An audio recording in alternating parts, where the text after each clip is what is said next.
Welcome to ASHA vlogs. ఈరోజు మా ఇంట్లో చేపల పులుసు ఎలా చేసుకుంటానో చెప్తానండి. ఫస్ట్ చేపలు నీట్గా కడిగి పెట్టుకొని దాంట్లో కొంచెం హాఫ్ స్పూన్ కారం, హాఫ్ స్పూన్ పసుపు, కొంచెం కల్లుప్పు వేసుకొని ఇవన్నీ చేపకు పట్టేలాగా బాగా కలుపుకోవాలండి. వీటిల్ని బాగా కలుపుకున్న తర్వాత చూడండి, ఇక్కడ ఈ చేపలు ఇలా మసాలా బాగా పట్టాలి, కనిపిస్తుంది కదండి. ఇలా చేపకి మసాలా పట్టితే బాగుంటుంది, అంటే లోపలికి మసాలా బాగింకి చూడ్డానికి ముక్క బాగుంటుందండి. అలా మసాలా పట్టించి వీటిని కాసేపు పక్కన పెట్టుకోవాలి. పక్కన పెట్టుకున్న తర్వాత స్టవ్ ఆన్ చేయొద్దండి. స్టవ్ ఆన్ చేయకుండానే ఒక గిన్నె తీసుకొని మనం ఏ గిన్నెలో అయితే చేపల పులుసు పెట్టాలనుకుంటున్నామో ఆ బౌల్ తీసుకునేసి ఆ గిన్నె తీసుకుని దాంట్లో ఫస్ట్ ఎర్రగడ్డలు, ఉల్లిపాయలు, టమాటా, కొంచెం కొత్తిమీర, కరివేపాకు కొంచెం ఎక్కువ వేసుకోండి, బాగుంటుంది. తర్వాత కళ్ళుప్పు, కారం, పసుపు, ధనియాల పొడి, ఇవి 4 పొడులు వేసుకొని బాగా కలుపుకోవాలండి. మీరు ఇక్కడ టమాటా, ఉల్లిపాయ ఇవన్నీ బాగా కలుపుకుంటేనే మంచి గ్రేవీ వస్తుంది, అది టెక్స్చర్ బాగుంటుంది కర్రీకి. మేమైతే ఇలానే చేసుకుంటామండి.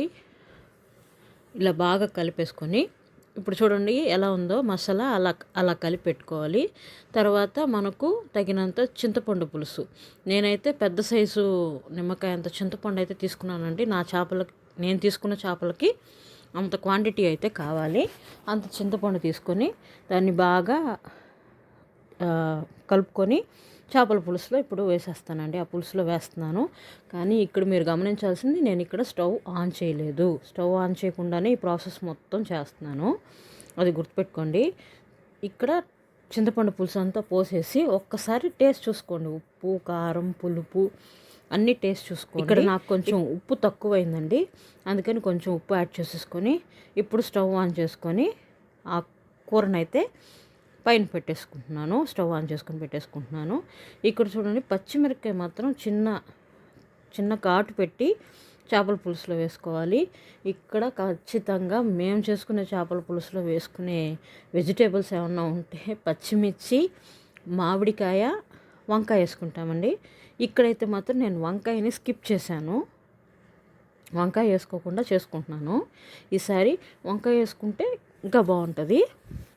సో ఇక్కడ చేపల పులుసు అయితే మంచి ఉడుకు పట్టేసిందండి, బాగా రాయల్ బాయిల్ అవుతుంది. దాంట్లో ఇప్పుడు అలా రాయల్ బాయిల్ అయిన తర్వాత దాంట్లో నేను కట్ చేసి పెట్టుకున్న మామిడికాయ ముక్కల్ని వేసేసుకుంటాను. దాంతోపాటు మ్యాగ్నెట్ చేసి పెట్టుకున్నాం కదండి చేపలు, దాన్ని కూడా దీన్ని ఇప్పుడు వేసేసుకోవాలన్నమాట. వేసుకునే క్లిప్ కొంచెం మిస్ అవ్వడం వల్ల అది పైన పిక్చర్ పెట్టాను. చేప ముక్కలు వేసుకొని బాగా వేసానండి.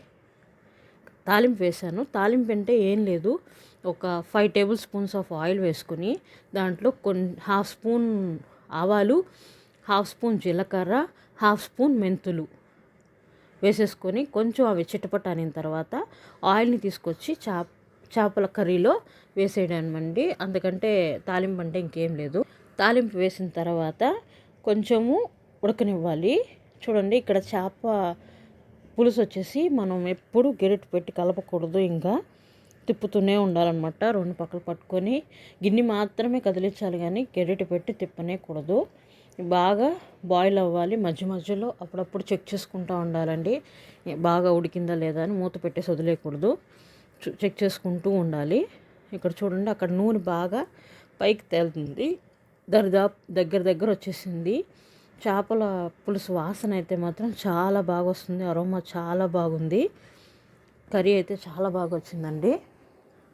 ఇప్పుడు నేను సర్వ్ చేసుకొని తిందాం అనుకుంటున్నాను. వేడి అన్నం వేసుకున్నాను. ఇంట్లో ఖచ్చితంగా చేపల పులుసులో నేను తినేది పచ్చిమిర్చి అండి. ఆ పచ్చిమిర్చి చాలా బాగుంటుంది, మీరు కూడా ట్రై చేసి ఒకసారి తిని చూడండి. దాంట్లో ఉన్న పచ్చిమిర్చి టేస్ట్ చాలా బాగుంటుందండి.